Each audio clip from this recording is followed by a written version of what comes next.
On this episode of Deleted Wrestle Zone, we're going to start with a review of a first time promotion. I heard of the name, but however, I never seen any of their shows. This is coming from a promotion called Southern Underground Pro, or as they call it, SUP, which their event took place back in October called True Believers. This was their first show coming back after 18 months since the pandemic hit them real hard, and the venue that they normally were holding their events was demolished.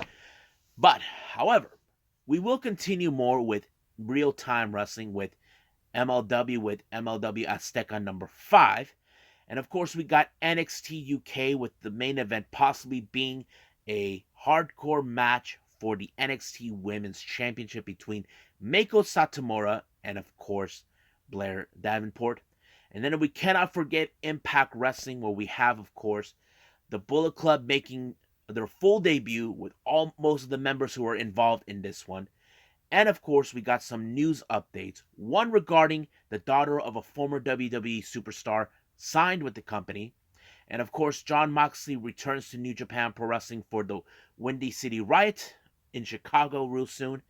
And we got some stuff that's been happening with WWE. More information is regarding about what took place with the Women's Royal Rumble. And of course, information coming out for the Women's Dusty Cup. And of course, more info on Mustafa Ali's if he's going to be released or not. So, let's get started with another episode of Deleted Wrestle Zone.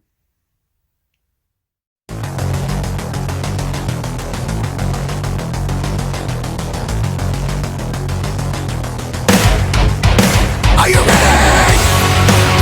Get up, get up! Get up, get up!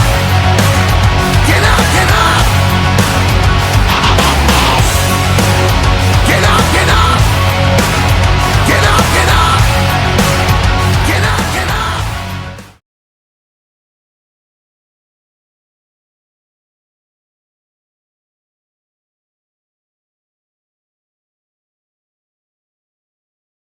Welcome everybody to Deleted Wrestle Zone. All things that is pro wrestling with AEW, NXT, New Japan Pro Wrestling, Impact Wrestling, the National Wrestling Alliance, various promotions, wrestlers, matches, and championships.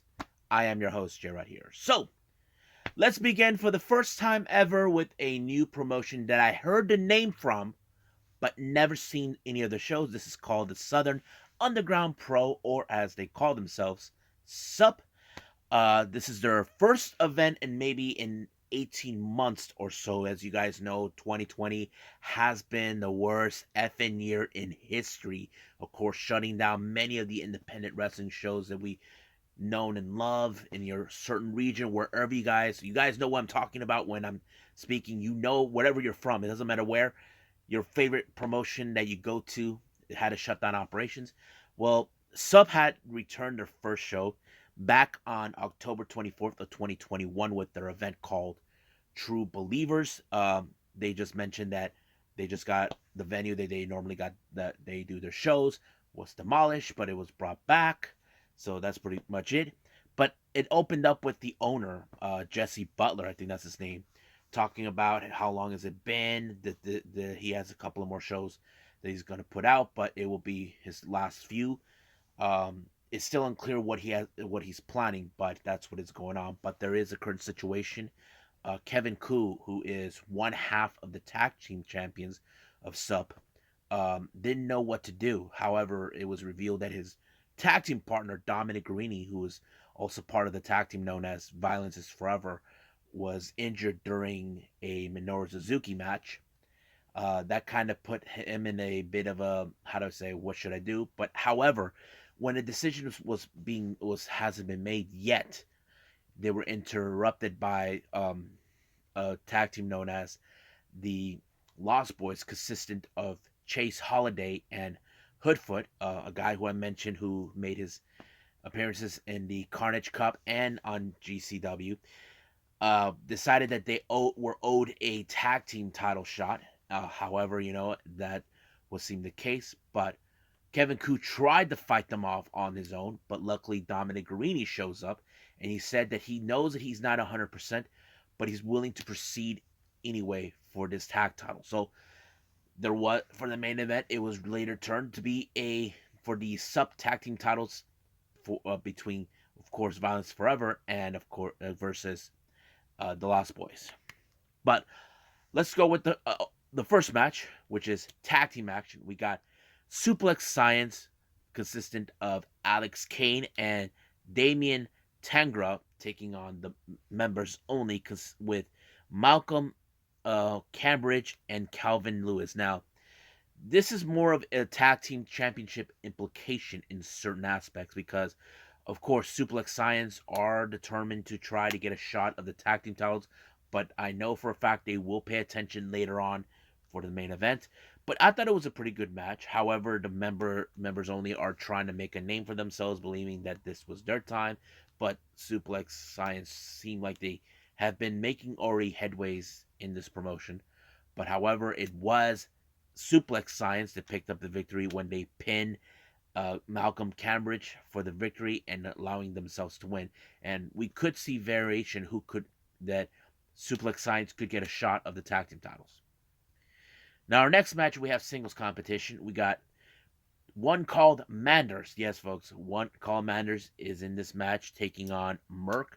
I thought this was a very good match because it was all about Battle of the Brutes. I mean, who doesn't love that? But that's how it was. It was all brute brutality. That's pretty awesome. Until Manders was the one who picked up the victory by pinfall. Next match, we got singles competition with Adam Priest versus Bobby Flacco. In this particular match, it was more like Adam Priest is more of the arrogant type. In this match, you know how that goes with arrogance. He was able to overcome the match against Bobby Flacco. It was like, for him, like a walk in the park. So, what can I say about it? But he retained but he also had a title from a promotion. I don't remember which one, but yeah. So, he won by pinfall. Next match, we have Davey Bang, a guy who I've seen on the Freelance Underground promotion, taking on AC Mack, who's been accompanied by a guy named Isaiah Broner. Before the start of the match, AC's been demanding and calling out Alex Shelley, who is the IWTV champion. He's demanding a shot of that title, which, as you know, SUP has streamed their live shows on into the independent wrestling television. If you guys are not subscribed to that, then you should. I tried that myself, but it did not work for me. So anyway, the match was pretty good, but however, the implication was that, of course, Isaiah had to get involved, and it cost the match. So frankly, it was a really load of crap that was coming from that. So AZ Mac won, but the answer is, will he get a shot for the IWTV title? Well, we don't know yet, but we will see. Next match, we have Cold Radic taking on Daniel Makabe. This match was great. A lot of technical wrestling from what I can see. I mean, there was a lot of pinning, a lot of submission, but however, Daniel Makabe really, really impressed me with. He put away by a submission to Cold Radic and forced him to tap out. Really good victory. I liked it. Next match, we have Brandon Williams versus Cabana Man Dan. Now, this is Brandon Williams from what they were saying on the commentary section, and Jesse Butler, the owner. He said that this is Brandon Williams' debut, which is no, okay. But from what I can see about Brandon Williams, he is a bit of a technical wrestler, much of a submission specialist type, and I see it fits perfectly, no problem. You know, not a much of a big deal like any other thing, but it was good. I liked it. But however, he was facing off against Cabana Man and Dan. Man, everybody loves Cabana Man Dan. He's like a wild man, and he was the one who picked up a really good victory by doing a pinfall onto Brandon Williams to pick up a good victory. However, everybody gave Brandon Williams a standing ovation for his debut, which is awesome. Now, our next match, we have Ashton Starr versus Brett Eisen. Now, this was a pretty good match because if you guys know this or not, not to criticize, not to be critical an individual. Ashton Starr, he's in fact a homosexual. That's right, guys. He's gay. I have nothing against people like that. But however, you may have heard scumbags out there telling guys like Ashton Starr, you don't belong here, you know? But I would like to say this to those guys who tell that to Ashton Starr. And pardon my language to those who know me, I'm going to say it. Fuck you. There, I said it. I said that to the haters. Now let's proceed. So this match was awesome. I have to say it was more like Ashton is trying to prove himself. Like telling the haters the back off. You know, I don't give a damn what you guys think. And I have to say, Brett Eisen really put a lot of energy into trying to say, show me what you got. And that's exactly what he did.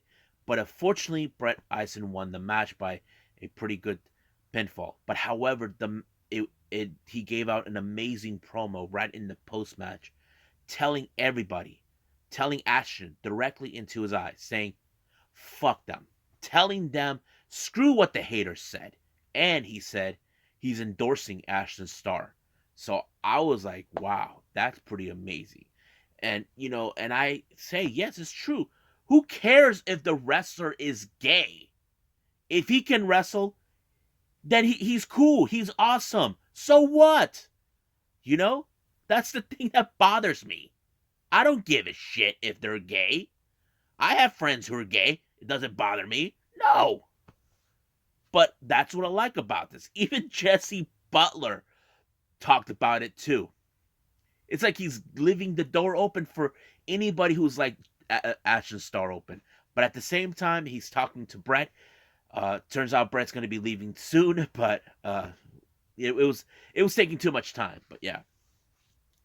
Now our main event we have for the SUP tag team titles, we got the Lost Boys versus Violence Forever. Now you can tell by in this particular match, the Lost Boys are hungry. They are determined to become brand new tag champions.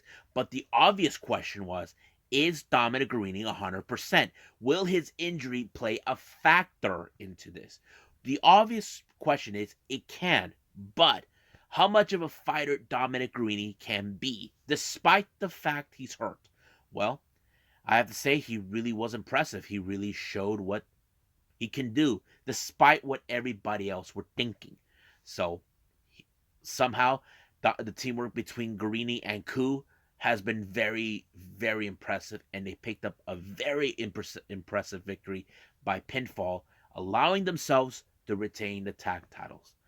So, I have to say this show was pretty good. I liked it. It was very interesting. I know there were certain wrestlers that I've seen before from other promotions, but I can't wait to see if there's more. There is another show they did that collaborated with Action, but right now I believe we should keep moving forward with this episode and move on with MLW AZTECA number 5.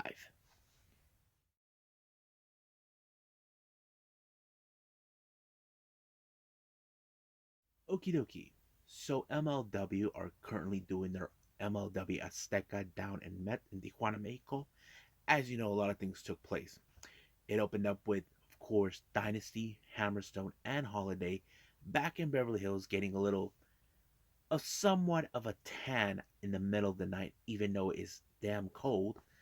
Richard Holiday didn't like that, but he took off because he had other business. However, he ran into some sort of store and someone took a fan, but apparently something changed after that. It just revealed that it was another heinous attack by none other than the matchmaker himself, Cesar Duran, who sends a direct message to Hammerstone.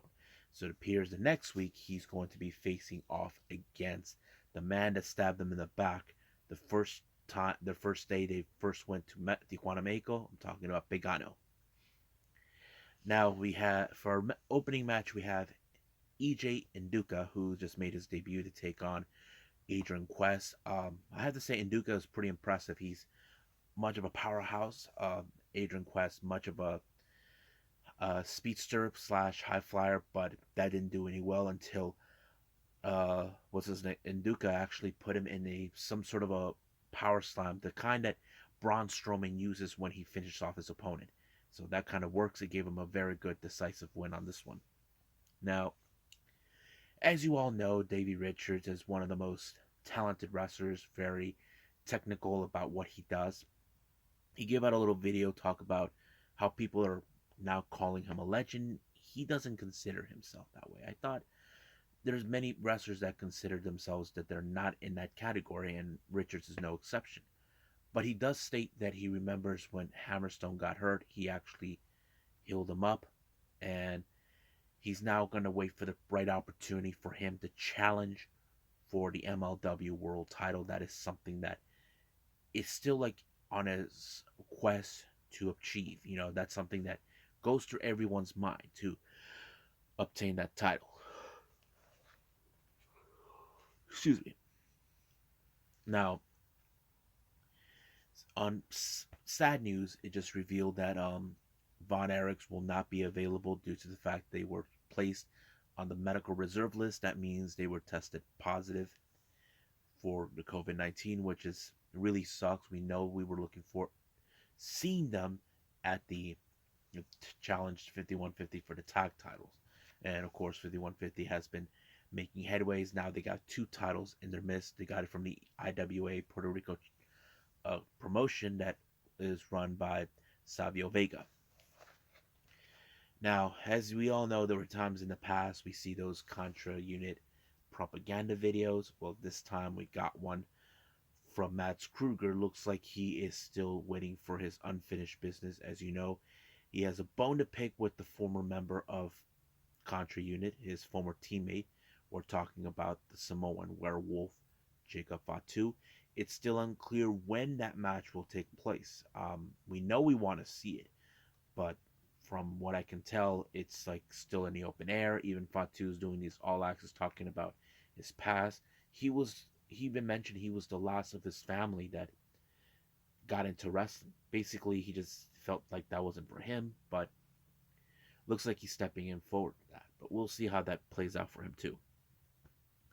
Our next match we have, of course, two wrestlers that Tijuana Mexico knows. We're talking about Mecha Wolf versus Extreme Tiger. Now, if you guys don't know who Extreme Tiger is, he's a wrestler that I followed for many years. He was one of the students of Rey Mysterio, not the Rey Mysterio we know from WWE. We're talking about his uncle, the original Rey Mysterio. And he was trained under him, and he's been well known to be in many promotions, but mostly making appearances in his native city of Tijuana, Mexico, where we're not that far off from there.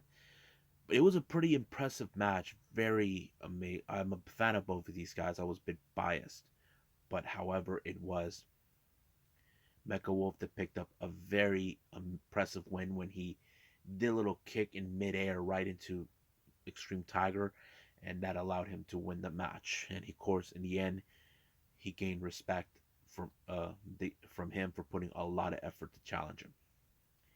Now, it's been a while since we haven't seen Los Parks losing the MLW World Tag Titles to 5150, but there is very guaranteed we can see those guys come back. We just don't know when. We know they probably will be getting their revenge against 5150, but we'll see where they're going to go. Now, our main event we have, of course, is Alex Kane, who was not happy that he was set up in a six-man tag team match where he teamed up with Villano Tres Jr. and Ray Horace, another member another cousin of Rey Mysterio, the cousin of Rey Mysterio, taking on Octagon Jr., Laredo Kid, and Hijo de Vecino. I have to say this match was amazing, but however, Alex Kane was the guy who did not feel like too compelled to be there. Like, this is not his cup of tea. He keeps saying Boomaye, Boomaye. He wants a real challenge, but he walked out in the middle of the match. Now, if I was Alex Kane, I'd be careful what you do, because the last thing you need is to piss off Cesar Duran. And because of him walking away, it did allow for Hijo de Vecino to pick up a very good match. But however, back to Alex Kane, I could predict that Cesar Duran does not like what he saw. He's going to do the one thing that Alex Kane does not want. is to face Calvin Tankman. Think about it. What better way to feed him to his enemies? That's the last thing he wants. He probably will say, "What the hell was I thinking?" Well, the little Boomaye is the problem. But I have to say it was pretty good. I have to say I think I did like the last two, the both the Mecha Wolf and an Extreme Tiger Mask, and of course the main event. That was pretty good. I like it. Don't know if they're still gonna show more from here with Tijuana, but we'll just wait and see what happens. But right now, I think it's time for me to move on with NXT UK.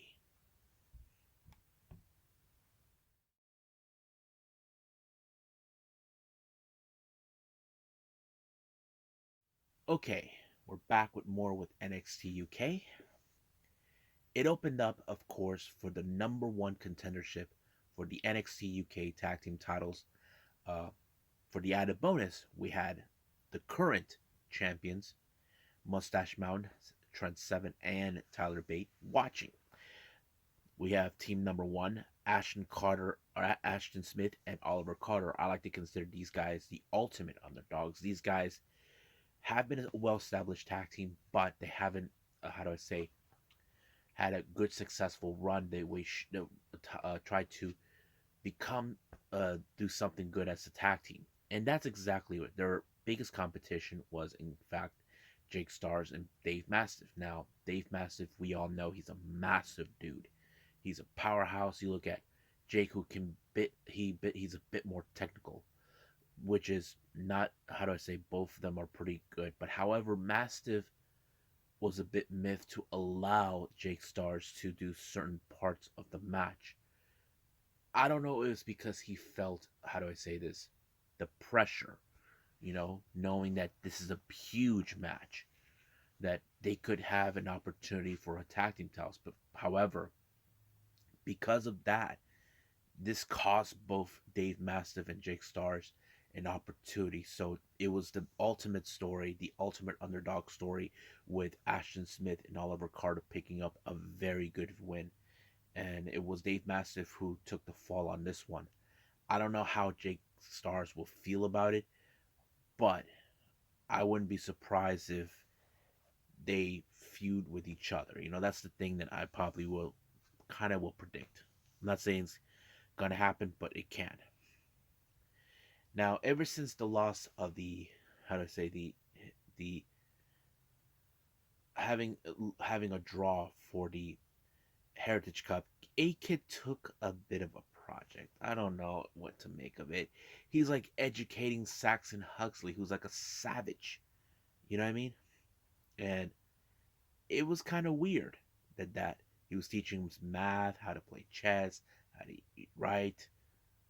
I don't know exactly where they're going with this. That kind of put me like, what the hell is this?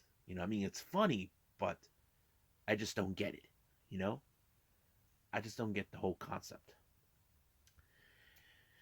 Now, as you know, last week Nathan Frazier got in the faces of D Familia. As you know, D Familia believe that they are a true family after the little war with Gallus. So while Nathan Frazier was leaving the PC, he was viciously attacked by D Familia to show him that don't ever get in their faces ever again.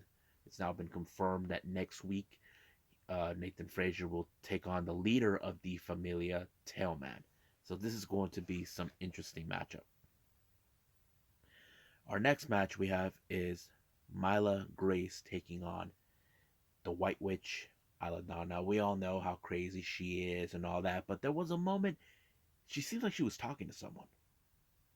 I mean, I don't know what that about, but however, Myla Grace came up short. But yeah. Now, once again, we have the Mina Samuels show, but this time she is trying to get under the skin of the French Hope, Amel. As you know, she came up short in the match. I mean, she had a very impressive match against Ginny. Nina Samuels thinks that the French Hope is dead, but it doesn't act that way. But she did request for a match against her. So this is what she gets for getting in her face. Now, it was unusual for me to see Sam Gradwell change his bit of an attitude. He always, how do I say this, had an attitude towards his people over people for his failures, but now it's like he changed. I don't know if he had a new leaf or whatever the case was. I don't know, but we'll see what happens. Now, once again, the bettings begin. We have Shaw Samuels and Noam Dar doing it, but they were interrupted by none other Gallus. You know how Gallus are. They always try to pick up fight, try to interrupt, be disrespectful, how it is. But you know how that they kind of placed a bet or something. I don't know for the Heritage Cup. So we'll see where they're gonna go with that too. Now our main event is the NXT UK Women's Championship in a Japanese street fight. Now this was a match that was set up by Blair Davenport, believing will be the one match that would allow her to win. Now Meiko Satomura has never been in this type of match before. This is not her cup of tea. This is the cup of tea of the Blair Davenport. It was a good match, but however, it had to be cut due to the fact that Blair Davenport injured her ankle. The ref had no other choice but to stop the match, but it did allow for Meiko Satomura retain the title and win it. So basically, it was a very disappointing match. But however, we can visualize that we can't see that match once again. All we gotta do is wait and see what how Davenport's injury status is gonna be, and we'll go from there. But right now, I think it's time for Impact Wrestling.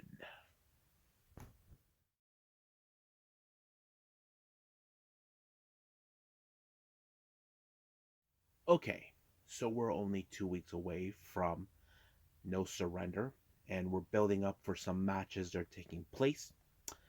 It opened up with the Digital Media Championship being on the line. We have Matt Cardona, who issued the challenge against Jordan Grace for this title. It opened up, with the code of respect, that thing. But later, not Matt Cardona tried everything in his power to put her away, but it didn't. He did the one thing we probably expected because, as you know, outside of Impact, he played a heel. He plays a heel in both GCW and NWA.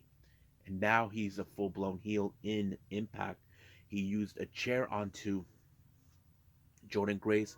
Ref didn't see it, but it did allow him to pull up the radio silence and win the entire match and become the brand new Digital Media champion. But as soon as later on it did show he was being interviewed about what he did, he didn't care what happened as long as he got what he wanted. As you know, he's being called a loser for losing to Moose because he was the one who got pinned. So basically, it kind of gave him another opportunity for a shortcut.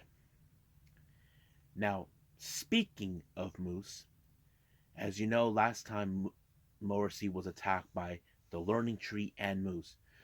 During the entire backstage, Morrissey annihilated majority of the entire Learning Tree group, but he chased Brian Myers in order to run away from, but the more negotiated an idea for him. He did set up for next week that he will be challenging Brian Myers in a no disqualification match. He told him, do whatever you want, take his head off. He was driving me nuts for a long time. So basically, however, he had his other sets to find Moose. I believe Scott D'Amore gave it away, told him he wasn't there, that he was in a hotel room, and that's exactly what Morrissey did. He go to his hotel room, he found them, he beat the crap out of him. So basically, it became a full blown war. Uh, but I can see Moose getting his revenge against him, possibly in the next Impact Wrestling show. We'll see what happens there. Now, as you all know, Jonah has been a powerhouse since his arrival, but of course, he had that one loss in his track record. We're talking about that match with him and uh, and Josh Alexander. I thought it was a good match, but this time he had to compete against a member of the K. We're talking about Crazy Steve. This match was all Jonah. He was annihilating him until he finally applied the tsunami and gave him the 1, 2, 3. But however, he wasn't even done. He wanted to destroy him even further. But luckily, the rest of the K, Rosemary and Black Taurus intervened. But however, there's no doubt in my mind that Jonah is going to challenge Black Taurus to show him some respect to the big dog, the top dog. That's what he wants. Respect. Now, you can say yourselves how dumb Caleb can be. He thinks that the match he had with Madison Rain was for the Knockouts title. Now, Madison Rain told him time and time again, this is not for the Knockouts. He does not qualify. So basically, but he acts like it should have been. But no. But he got humiliated this time when the inspiration handed him a little gift and told him to open it once he leaves. He got a brand new cell phone with their picture in it. And that's the most embarrassing thing ever. Now, our next match, we have Steve Macklin, who last time he was not in a big happy mood. He does not care about honor or play nice or anything. So he got his match against Jonathan Gresham. The match was brutal, intense, but however, Macklin could not control his emotions. It showed how dangerous he can be, that he doesn't care about anything, but he eventually, because of this, he got disqualified. The match ended this way. And because of this, out of nowhere, Honor No More showed up and beat the crap out of him, showing him that he is disrespectful to their champion. And not to mention, they tried to get Jonathan Gresham to side with him. Jonathan Gresham is not that kind of person who would just side to violate his code of honor. That is the one thing that he will never do. However, one of Vincent of No More Honor had a date with Destiny with Josh Alexander. I thought the match was great. I mean, I was so impressed how Josh Alexander, he knows what's around him. He knows that Honor No More right there. And of course, luckily for him, Team Impact came around and helped him. And the process allowed for him to put, what's his name, Vincent in a ankle lock and force him to tap out. But however, during the post-match, we just saw the surprise appearance of Kenny King, who just came out of the woodworks out of nowhere. And it was surprising to see him. Now, does this mean that he's no longer part of La Facción Ingobernable? Well, that seems like it could be most likely, but we'll see about that. But however, that he sent out a straight message, how he said that Ring of Honor has been liars because of what transpired in their company. And they think that this is their house now, that they're coming to change the game in Impact Wrestling, that politics suck, that sort of thing. But we'll see where they're going to go with that. Now, our next match, we have John Skyler, who we all know he was the one guy who beat Matt Cardona. He claims that that was his biggest win. Last week, Raj Singh said that there's going to be a brand new wrestler coming from India. We have this guy named Bhupendi Gujarat, who just made his debut. I have to say, this guy was impressive. I'm impressed by this guy, you know. I mean, I don't know much about these guys because they're from a country that I don't know if they should fit the mold, but they're doing it well, and I have to say it was pretty amazing. But the impressive is he did an impressive spear off the second top of the ropes. I'm like, wow, that's good. Even Raj Singh in the post match praised him for his victory. I'm like, could we see like a new version of the Desi Hit Squad? I don't know, but we'll see. Surprisingly, as you all know, Mickie James made her reappearance in the Royal Rumble representing Impact with the Knockouts title.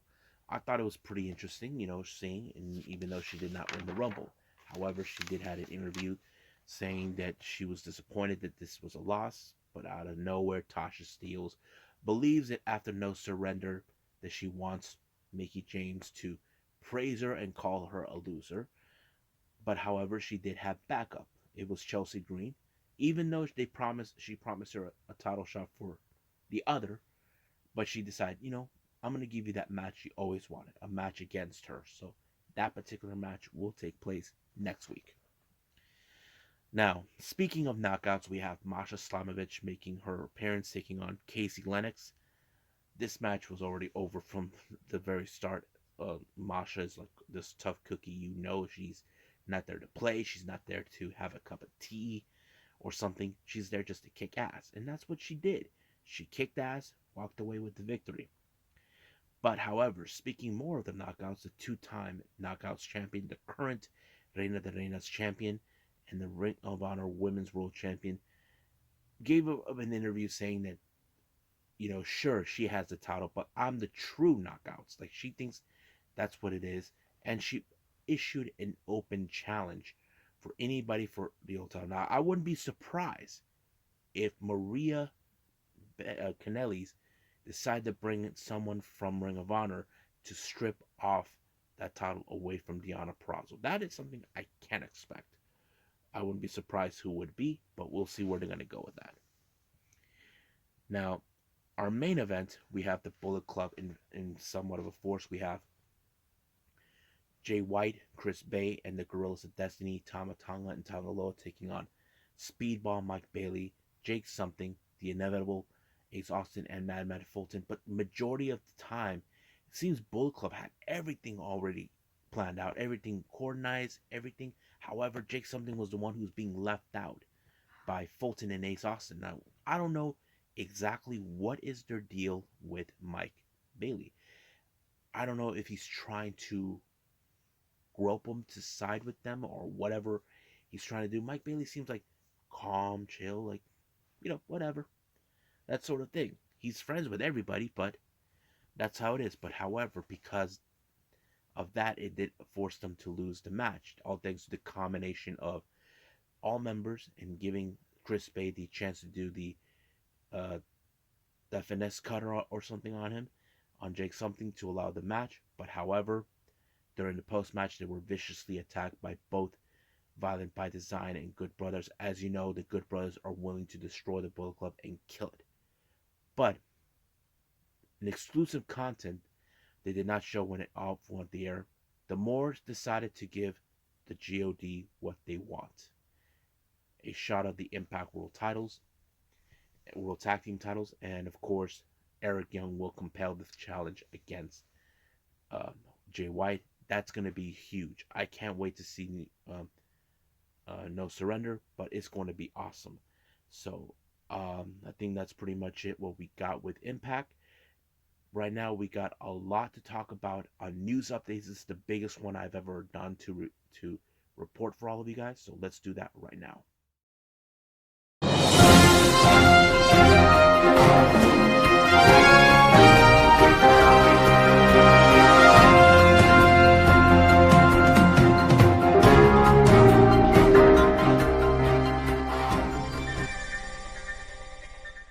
Okay, I got a lot of news updates for all of you. This is one of the biggest ones I've ever done. So let's get started. First update right now, Bianca Corelli, if you guys know who she is the daughter of course, a former WWE superstar, Santino Marella. As you guys know, she's been wrestling. She made her debut, her appearance at the NWA Empower in that somewhat of a Rumble match or whatever it was. It's been reported by Santino himself during a interview for the Stories with Briscoe and Bradshaw that his daughter is now signed with WWE.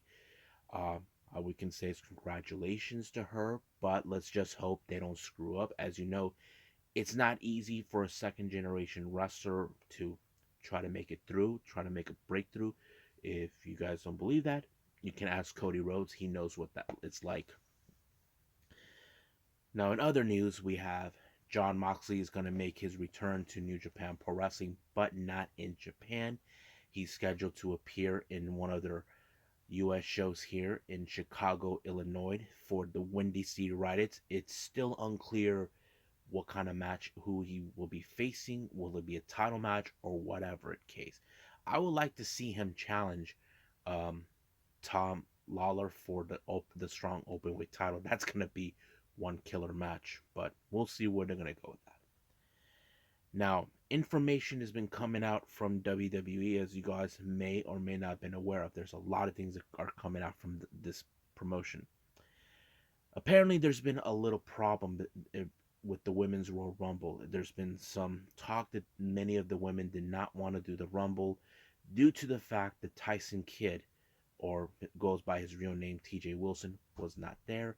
They were kind of like they wanted to boycott it. So it was kind of bizarre. I mean, I have to say, the women's Royal Rumble was a lot more better than the men's. I don't know what went wrong with that one, but I did not notice. It was strange, but there was still no details why TJ Wilson was not there. You know, it's still unclear whether he was fired or he was taking some time off. No details. We do know he works with the women's division in WWE, but there's nothing we know about. But if there is anything, you guys will be notified about that. And the related news about the women's division this time is coming from the NXT brand. Apparently, they're having trouble with the women's division. As you know, we're not that far off for the women's NXT Dusty Cup tournament. It appears they don't have a lot of women, and this is the problem that WWE has. You know, as you know, there's been massive waves of cuts that they had. So basically, they might have no other choice to maybe try to put in the girls who haven't been on TV yet from the Performance Center. That is something I do believe they could happen, but I think this is going to be a disaster this year for the Women's Dusty Cup. Now, related to WWE, as you all know, Mustafa Ali has requested his release from the company. Apparently, they're not going to give it to him. They're saying that he's too valuable of a talent, but the problem is they're saying that they have no creative plans for him. This is the problem I have. If you don't have any creative plans, then why keep him? You're going to make him wait forever? To me, is a load of crap, in my opinion. But who knows what it could happen. But other information came around that he has one more year left in his contract. Now, if I was Mustafa Ali, I would wait it out for the right opportunity until your contract expires. Because if you guys know this or not, this is what happened with Moxley, Kyle O'Reilly. As soon as their contract expires, they can work with anybody. That is the kind of thing it works. If I was Mustafa Ali, I would do that. Now, if you guys heard this or not, Shane McMahon was fired from the company due to what happened at the Royal Rumble, especially the men's Royal Rumble. There's been trolls about this saying that AEW is going to sign him. Now, there is no indications if AEW has been thinking about recruiting him, but there's been this little thing that made me laugh. Apparently, there's been people that are warning AEW not to hire Shane McMahon, and I'm like, okay, why do they care about that? Why are they warning them? I mean, in the game of the competition, don't you think you want to play dirty? I don't know. It's kind of weird that they want to warn them. It's weird. I just don't know what's the motive on that. So just, but if I was AEW, I probably wouldn't hire him. That's my honest opinion. But we'll see about that if there's more information coming out.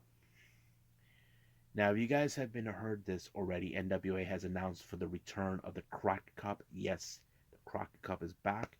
This time we're being told there's going to be 16 teams, but 4 teams have been already announced participating in the 2022 on the Crockett Cup tournament. We have La Rebellion, the Briscoes, the British Invasion, and of course Strictly Business. We only got 4 teams, so we're basically missing 12. So I wouldn't be surprised if they decide to get teams from outside of NWA to help out. So we'll see where they're going to go with that. And finally, as you know, Terminus has announcing more new participants for the upcoming second show they are putting out on February 24th. Here are the new participants, and I have to say, great choices. We have Serena Deeb, Trey Lamar, Davey Richards, Kenny Alonso, and Killer Kane. I have to say, Serena Deeb and Davey Richards are perfect. I love that. This is a perfect opportunity. I can't wait to see this one. But however, they did announce for the return for a previous participant. We're talking about Red Death himself, Daniel Garcia, who has been one of the most absolute technical wrestlers we ever watch for a guy of his age. I just love it. So I'm glad that he's back. I don't know if there will be others to be returning to Terminus for any more events, but I will keep more apprised if there's anything that's happening in the net for the second Terminus show. And I'm very excited for this. I'm very, very excited for the upcoming Terminus show. So, and I believe that's pretty much it what we got for the news update. So I believe it's time for me to call it a night. Well, I hope you guys enjoyed me talking about all this stuff, reviewing a brand new promotion that I never heard of, Southern Underground Pro, or shall we call it SUP. Of course, what happened in MLW AZTECA number 5, NXT UK, and Impact. And hope you guys enjoyed the news updates. I did post it out. There'll be more to come. Um, Coming up for the next episode, we have, of course, All Japan Pro Wrestling with Champions Night 2 for the 49th anniversary. We got, of course, Frontier Martial Arts Wrestling Explosion with Sky High. This one is very interesting. The women take control of death and hardcore matches in this one. I'm excited to see. And of course, we cannot forget AEW Rampage, where we have, of course, Sammy Guevara putting the TNT title against Isaiah Cassidy. We got Evil Uno taking on Adam Cole. And what else? There'll be other matches that are taking place. And of course, we cannot forget 205 Live. But if there's any more news updates, I might throw it separately or put it on the next episode. It all depends how my day turns out. So, I believe that's it for now. But I'll see you guys in the next DWZ time. Same DWZ channel. I must bid all of you adieu. So, goodbye.